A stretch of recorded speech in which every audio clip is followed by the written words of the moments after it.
there's something that maybe happened in their past, which either is related to a mistake a person made by himself, or sometimes it's related with another person, that another person did something to you. Very rationally looking at this means, so right now you are not feeling well, you are suffering, you are not sleeping well, you are not in the mood to do anything. Why? Because there is something still blocked inside of you that continuously, every day and every night, is sucking your energy, because you continuously think about it, turn it around, and think about why it happened. Yes, and we are 8 billion people in this world, and I'm sure everybody would find something and that fits into this type of explanation of a situation. Sometimes unfair people treat you in a way that feels very unfair to you, and it is stuck inside of yourself. And sometimes you are taking decisions and something goes wrong and you are blaming yourself at the same time. But there is that saying afterwards, everybody's more intelligent. But now there are people that went through these type of situations but found a way to move on. What did they do? And once again, we're ending at the point that there is something we need to learn, that we need to add into our personal toolbox. And that one is to learn what it means to let go of something. To let go that you are blaming yourself. Is, for example, with the story of Confucius. Everybody is walking through this lifetime making faulty actions. Making it faulty or making it wrong the first time is not a problem, because you must have made it wrong in order now to rethink, to become more intelligent and figure out the solution. It only then becomes a mistake if you continuously do it wrong over and over again without taking the past into consideration, what happened before, and repeat that mistake. This is the real mistake. But without any experience in a certain field, how could you know better what decision to take? So in a way, what I'm saying is, there is no reason to blame yourself. Especially not if sometimes these decisions were first-time decisions, where you just had no experience before. But this is the whole point, why it's important to sometimes be faced with different challenges, with different problematic situations, for you to turn on the intelligence and find a solution. But if after the first time you're already giving up, then there's no outcome. Then there's nothing that you have learned. The only thing that you are remaining right now is regret and sorrow, which is neither going to bring you forward nor anything else, because you have not understood the message yet why you ended up in that situation. You need to overcome it. Your next level of development comes in the moment where level 1 is solved. You found a solution for level 1. Now, challenge number 2. Next level. As long as you don't find the key for level number 2, stay there.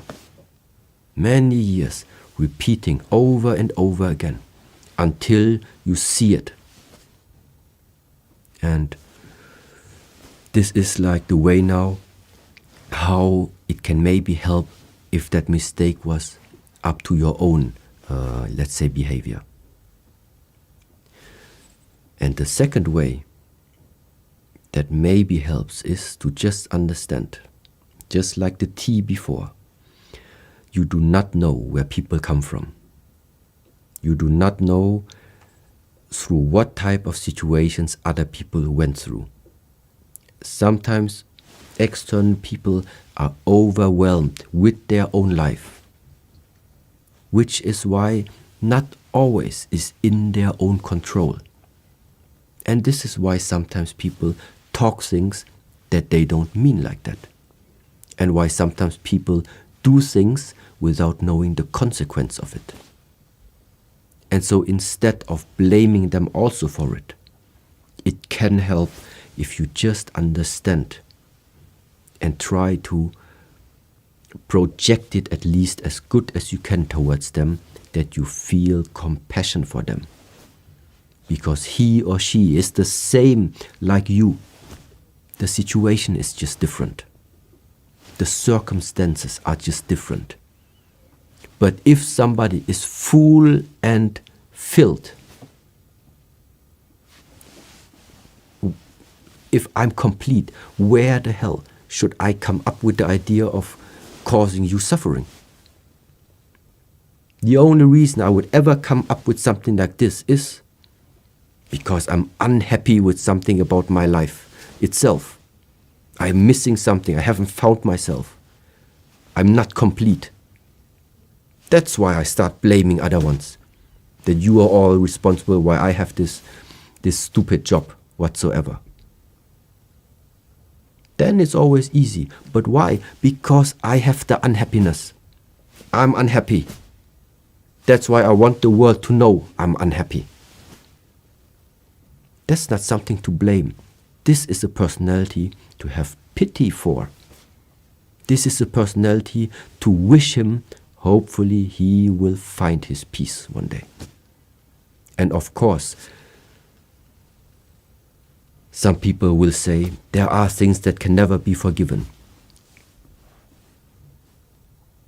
Number one, they will be forgiven. And number two, this statement. It's only going to make your life harder. Because the person who caused the trouble to you, maybe he's right now even lying somewhere in Hawaii, having a great time. He did that mistake that you suffered. But you are the one right now still sitting here not forgiving, suffering, while he is enjoying his party. Something's wrong about that view. If he made the mistake, he should be the one suffering, but not you. So what does it mean if you don't find a way to let it go? It remains with you and you suffer with it. It's your choice. What is the alternative?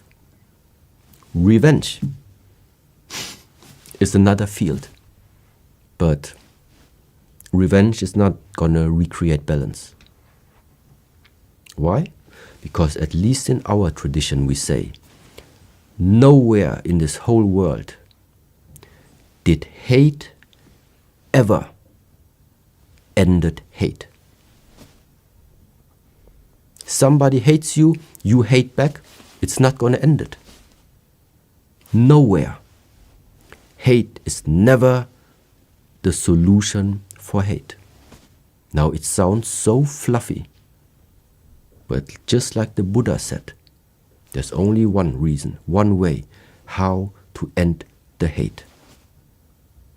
By its counterpart. By understanding. Hate wants to separate. Hate wants to cut off.